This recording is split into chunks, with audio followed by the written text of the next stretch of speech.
everyone, welcome back to Value Talk Show. Today we have Merrick in the building. What's up, y'all? You gotta tell us what you do, man. You already know I'm an author. I published 2 books. Oh, okay. Let's start off with that. 2 books. Yep. So you're an author. Where did this journey begin? I don't even have the answer. It was more like a calling, to be honest. Calling? Who's calling you? Like, Merrick, go be an author. It was something, dude. Yeah. Shit. I don't know. There's one day I was chilling. I was always writing for forever since elementary school, but I was never serious about it. I was writing it, then I'll start writing it. Then middle school came. I was writing in middle school too, but I stopped writing. And then came high school. That's when I really got serious about it and said I want to write a book. Okay. And that's where it came from.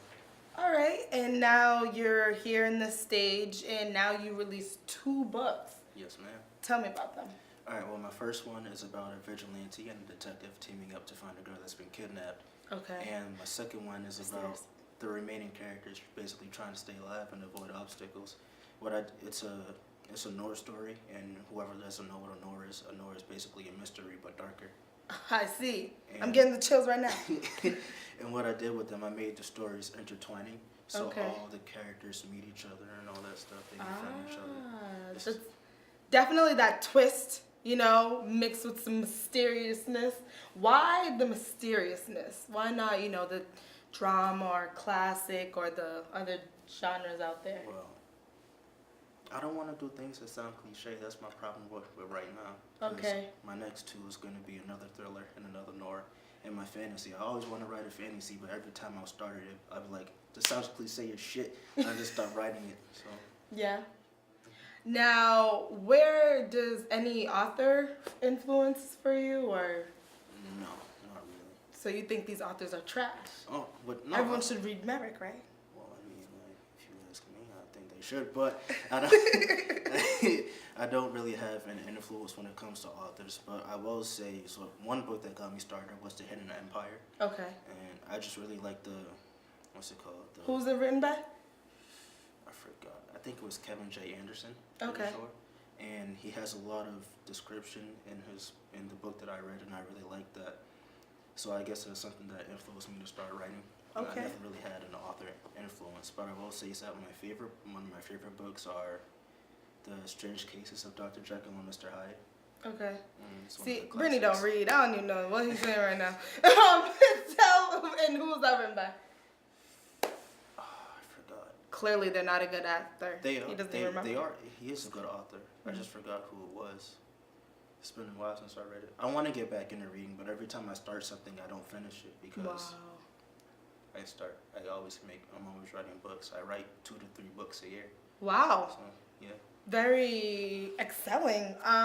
You brought up a good point, the challenge of people reading. So how do you think you're going to find a way to get people to read your stuff? Oh, there's always people that read.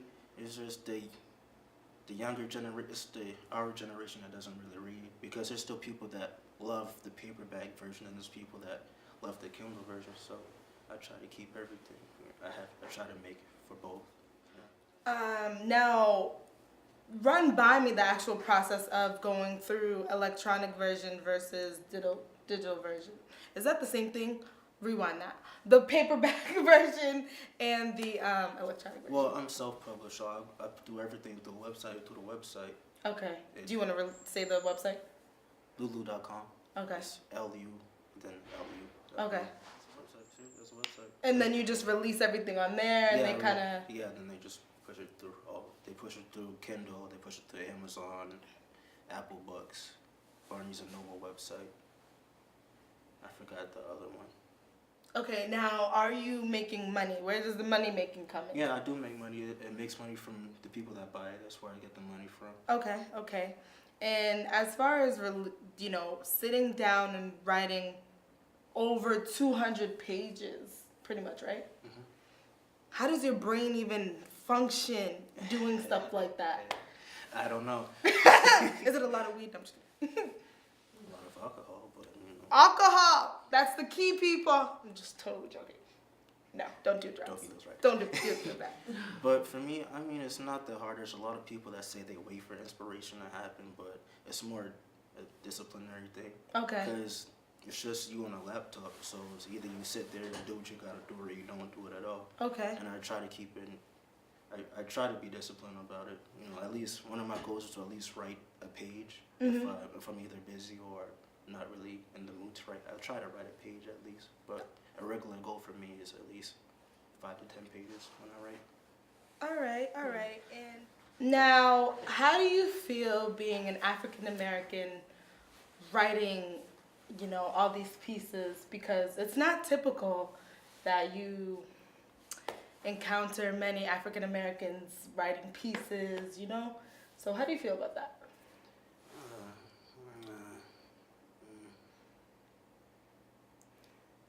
I don't know.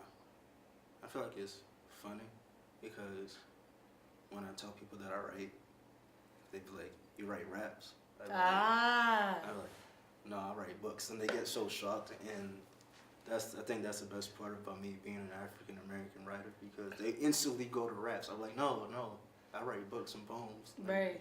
And then you got the dreads to accommodate that stereotype. Yeah. So, do you anticipate to take any of these books to the screens? No. No? Because they ruin it. Oh. They ruin it. The movies ruin the books. Really? Yeah. Now, why do you feel that way? That's really interesting. It's true. Yeah? Yeah. The movies ruin the books. If somebody's going to watch a movie based on a book, I'll tell them to read the book first and then watch the movie. Then you can see the differences, because they leave some stuff out from the book, and most times there's important pieces from it. So that's why a lot of these books get hated on. That's a very valid point. All right. And where do you see, like, is there a series name for what you do, or? Yeah, well, the first two that is a series is called The Lost City. Okay. And I'm making a new one right now. It's called Soil Grounds. Okay. And that's another noir right there. All right. And it's about a rookie, and it's a noir with science fiction themes, utopian and dystopian concepts. Go ahead. Thank you so much for coming out today, kind of enlightening us on what it's like to read. I will go pick up those books. Now, you need to tell the people what they can expect moving forward from you and where to find you. What to expect? They just gonna have to see it. I don't really speak on my plans. Okay, but we can They're anticipate. gonna see it. Instagram, Okay. Snapchat. Tell me, what are the outlets? Tell me the names. We already have one. It's MTJ1234Tull, TULL, and then my author page is Merrick's Books. It's MERRICK with the S and then books. And my Snapchat is MTJ1232. Simple, but the books are not. So go. What's up? More release from the books. Thank you so much, Merrick, for being on the show.